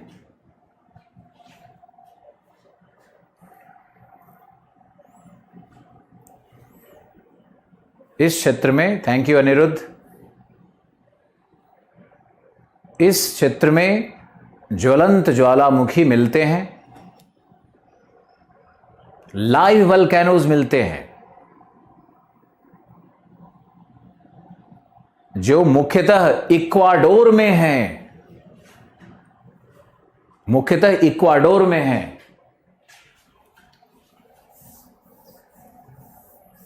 इक्वाडोर में है। प्रमुख उदाहरण, प्रमुख उदाहरण, इसका सबसे अच्छा उदाहरण है कोटोपैक्सी। प्रमुख उदाहरण है कोटोपैक्सी, और है चिम्बोरोजो। बहुत सारा है, लेकिन आप दो नाम याद रखो। चिम्बोरोजो सुसुप्त है, अभी सुसुप्त हो गया है। चिम्बोरोजो सुसुप्त है, लेकिन कोटोपैक्सी ज्वलंत है। ज्वलंत ज्वालामुखी मतलब जिसमें उद्भेदन होते रहे, लावा निकलते रहे। और सुसुप्त का मतलब होता है कि उसमें से धुआं तो निकलता है, धुआं निकलता है, स्मोक निकलता है, लेकिन उसमें से मैग्मा लावा का प्रवाह बंद हो जाता है। सुसुप्त मतलब यह नहीं होता है कि बिल्कुल ठंडा हो गया, नहीं।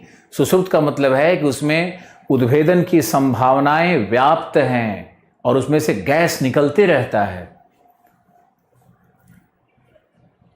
तो कोटोपैक्सी और चिम्बोरोजो को याद रखना है। यहां लिखो, यहां क्वीटो, इक्वाडोर की राजधानी क्या है, क्वीटो। यहां क्वीटो सबसे ऊंचाई पर अवस्थित कैपिटल सिटी है।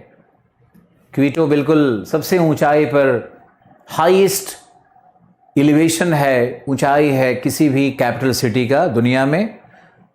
अगर तुम तिब्बत के लहासा को जानते हो तो लहासा किसी राष्ट्र की राजधानी नहीं है। लहासा तिब्बत की राजधानी है, जो कि एक ऑटोनोमस प्रोविंस है चाइना का। तिब्बत को स्वतंत्रता तो मिली नहीं है। और नेहरू जी पहले व्यक्ति थे जिन्होंने तिब्बत को डिक्लेयर कर दिया कि यह चीन का भाग है, और दूसरी तरफ दलाई लामा को अपने घर में शेल्टर दे दिए। राजनयिक संबंध में यह बड़ा पेंच आ गया बाद में। तो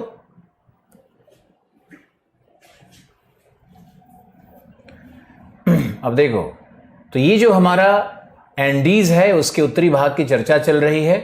कोटोपैक्सी और चिम्बोरोजो की बात हमने की। अब लिखो मध्यवर्ती भाग, मध्यवर्ती भाग।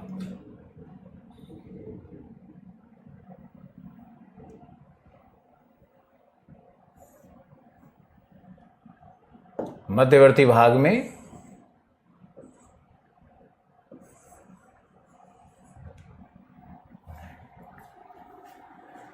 लिखो, मध्यवर्ती भाग में यहां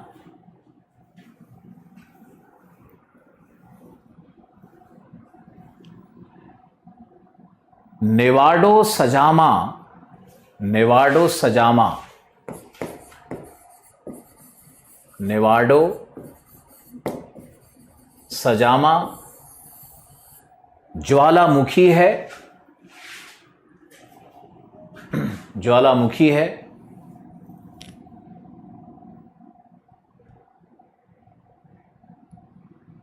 जो ज्वलंत है, परंतु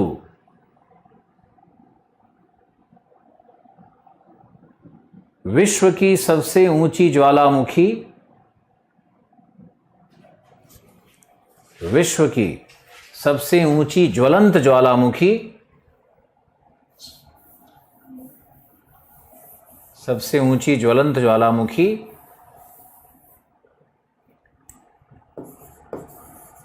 ओजिस डेल सलाडो है।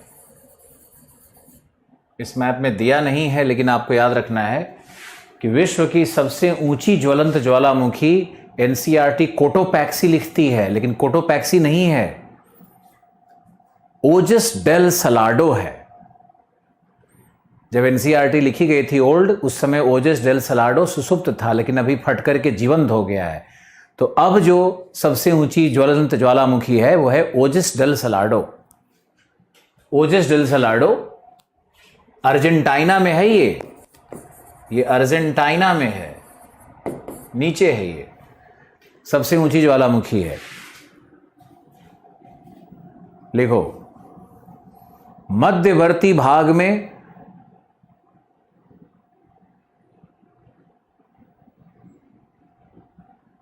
Thank you Akshay, I love you too. क्या हुआ आकांक्षा, कुछ आपका मैसेज मिस हो गया होगा हमसे, शायद आप दोबारा लिखो।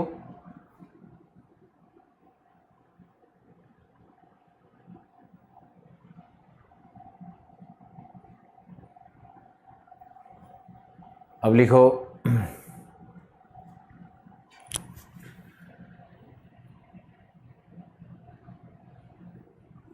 लिखो मध्यवर्ती भाग में ही बोलीविया का पठार है। बोलीविया का पठार है जिस पर टीटीकाका झील है। बोलीविया का पठार है जिस पर टीटीकाका झील है।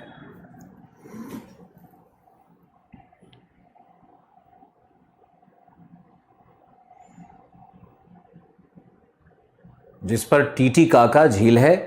लिखो, यह दुनिया की सर्वोच्च झील है। यह दुनिया की सर्वोच्च झील है जहां दुनिया की सर्वोच्च झील है जहां नौगम्यता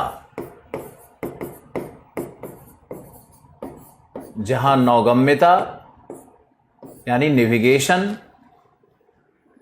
प्राप्त होती है तथा यह एक प्रमुख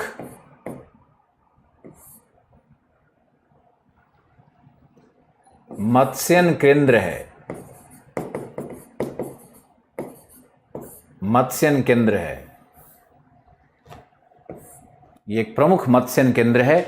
यानी टीटीकाका में फिशिंग भी होता है। इतनी ऊंची झील पे फिशिंग कहीं नहीं होता है दुनिया में, टीटीकाका में होता है। नेविगेशन होता है, तो टीटीकाका का बड़ा महत्व है। लिखो, यह एक क्रेटर झील है, कैल्डेरा झील है। ये ज्वालामुखी का जो छिद्र होता है ना, उसमें बना हुआ झील है। तो यह एक कैल्डेरा झील है। कैल्डेरा झील है। क्रेटर तो आप समझते होंगे, क्रेटर में पानी, जैसे मान लो ये ज्वालामुखी का छिद्र है, तो ये क्या हो गया, ये क्रेटर हो गया। अगर इसी ज्वालामुखी का ये जो भाग है, ऊपर का भाग है, दीवार जो ये है, ये टोटल कोलैप्स कर जाए और झील की आकृति बढ़ जाए, तो ये जो बड़ा झील का आकृति वाला जो बड़ा झील होगा, इसी को कहते हैं कैल्डेरा। अब क्रेटर और कैल्डेरा में क्या अंतर है, दोनों की उत्पत्ति कैसे होती है, इसको समझो। क्रेटर क्या है, जो ज्वालामुखी का शंकु है, उसमें जो छिद्र है, उसमें पानी जब जम जाता है, यानी जब ज्वालामुखी मृत हो जाती है, तो मृत होने के बाद उसमें पानी जम जाएगा बारिश का, या मेल्ट वाटर जम जाता है, तो बन जाता है क्रेटर झील। और अगर उसी क्रेटर का दीवार चारों तरफ से टूट टूट करके गिरने लगे और झील चौड़ी होने लगे, तो उसको क्या कहेंगे, कैल्डेरा झील कहते हैं। तो ये कैल्डेरा झील का उदाहरण है लेक टीटीकाका। इसके चारों तरफ बहुत ही ऊंचे ऊंचे पहाड़ी श्रृंखलाएं घिरी हुई है, चारों तरफ ज्वालामुखी घिरा हुआ है इससे। एक बहुत अद्भुत दृश्य वाला जगह है टीटीकाका। अब आपको लिखना है, लिखो, मध्य इंडीज के पूर्वी ढलान पर, मध्य इंडीज के पूर्वी ढलान पर, मध्य इंडीज के पूर्वी ढलान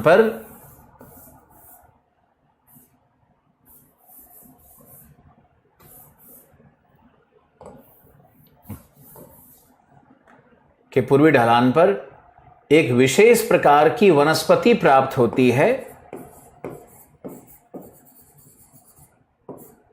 जिसे मोंटाना कहते हैं। एक विशेष प्रकार की वनस्पति प्राप्त होती है जिसे मोंटाना कहते हैं, मोंटाना कहते हैं।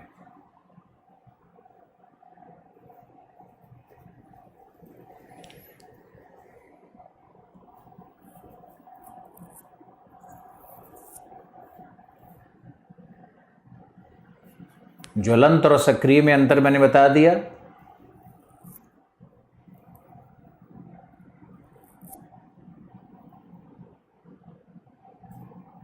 देवेंद्र, सबसे बड़ा ज्वालामुखी कौन हो गया है? आप मुझे बताओ, आप परेशान मत हो। आ रहा है राजवर्धन जी, बिल्कुल आ रहा है। मोंटाना वनस्पति कहते हैं। लिखो, यह बालसा, यह बालसा नामक, यह बालसा नामक वृक्ष से युक्त होता है, जो कि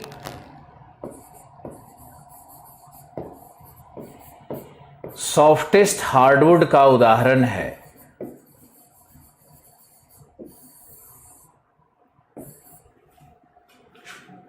सबसे मुलायम विषुवतीय वन में, जो विषुवतीय क्षेत्र होते हैं वहां के वन में वृक्ष क्या होते हैं? कठोर तने के होते हैं। लेकिन ये हार्डवुड होते हुए भी जो सबसे सॉफ्ट हार्डवुड होगा यही होता है बालसा। तो बालसा क्या है? सॉफ्टेस्ट हार्डवुड है, सबसे सॉफ्टेस्ट हार्डवुड है बालसा, जो मोंटाना फॉरेस्ट में मिलता है। मोंटाना फॉरेस्ट कहाँ है? एंडीज के, मध्य एंडीज के पूर्वी ढलान पर मोंटाना फॉरेस्ट है।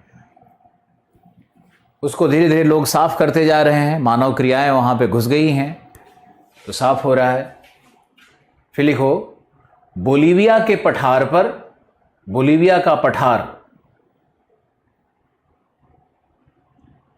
बोलीविया का पठार जो यहां पर दिख रहा है, ये बोलीविया का पठार है। बोलीविया का पठार टिन माइनिंग के लिए, TIN, टिन माइनिंग के लिए प्रसिद्ध है। टिन माइनिंग के लिए प्रसिद्ध है, जो यहां देखो, ये पोटोसी है और सांता क्रूज है और सुक्रे है। ये तीनों जगह पर टिन माइनिंग होता है। लिखो, जो पोटोसी, सांता क्रूज एवं सुक्रे के पास होता है।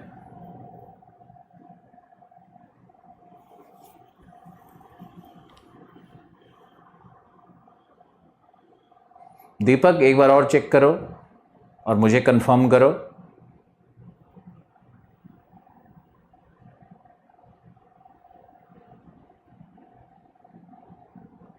Thank you Devendra, love you so much.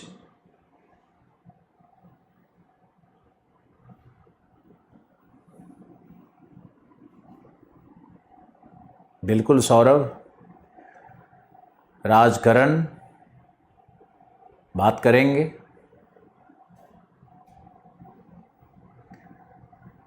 तो आप लिखो कि टिन माइनिंग बोलीविया के पठार पर है और टिन के लिए टिन के लिए 2 देश है, मलेशिया बहुत इंपॉर्टेंट है, किंटा वैली, केलांग वैली। इस बार देखो यूपीपीसीएस में किंटा वैली पूछा था ना, और मेरा पूरा निगाह रहता है कि कहां क्या प्रश्न पूछ रहा है, तो बिल्कुल पोटोसी पूछेगा आपसे, और आज नहीं तो कल किसी पीसीएस या आईएएस में एग्जाम में आना ही आना है इसको।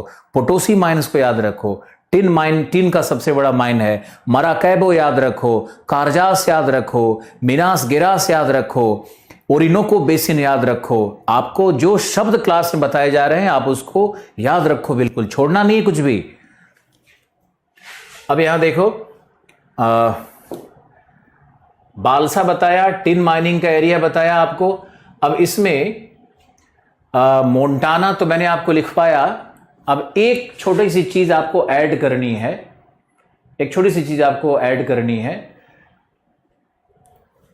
कि, थैंक यू जितेंद्र, कि रीजन नंबर 4 में आप जाओगे जितेंद्र, जब आप रीजन नंबर 4 में जाओगे, जो हमारा ओरिनोको बेसिन था, तो उसमें एक बात और आप लिख लो। वेजिटेशन से मुझे अचानक याद आ गया, मैंने मोंटाना पढ़ाने क्रम में मुझे याद आया।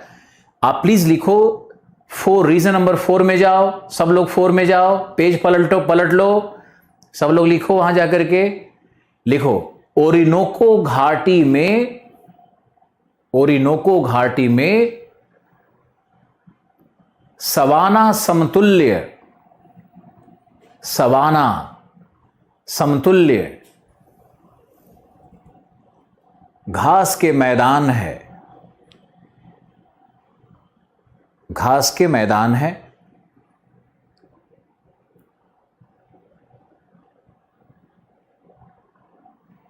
घास का मैदान है जिसे लानोस कहते हैं, जिसे लानोस कहते हैं।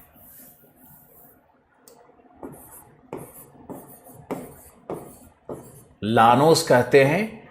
यह मवेशी पालन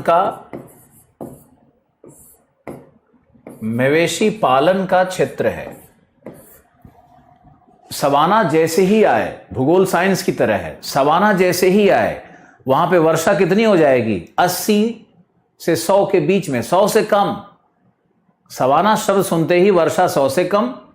सवाना में लंबे लंबे घास, सूखे घास, क्योंकि वर्षा यहां पर सालों भर नहीं होती, ग्रीष्मकालीन होती है, वो सवाना होगा। और जहां भी इस तरह के घास होंगे वहां की मुख्य आर्थिक क्रिया क्या होगी? पशुचारण।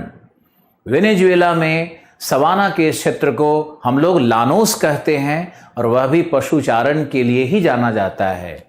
तो वेनेजुएला भी एक पशुपालक कंट्री जैसा ही है। ओके, हमारा टाइम खत्म हो गया है। आधे घंटे बाद रजनीश जी आपसे मिलेंगे। आज के लिए बहुत बहुत धन्यवाद। आपको साउथ अमेरिका का पीडीएफ मिला होगा, अगर नहीं मिला है तो आप नो लिख करके मुझे दिखाओ, मुझे पता तो चले कि मिल रहा है या नहीं मिल रहा है। थैंक यू राज। अजय बताओ। Thank you Saurabh. मिला है, सौरभ ने लिख दिया मिला है, यस मिला है। पीडीएफ बिल्कुल मिल रहा है। रोहित आप पता करो, सबको पीडीएफ मिला है। Thank you so much for the day. पूरे दिन ऊर्जावान रहो, खुश रहो, माता पिता भाई दोस्त सबसे बहुत मीठा व्यवहार करो और बहुत बहुत खुश रहो। Thank you.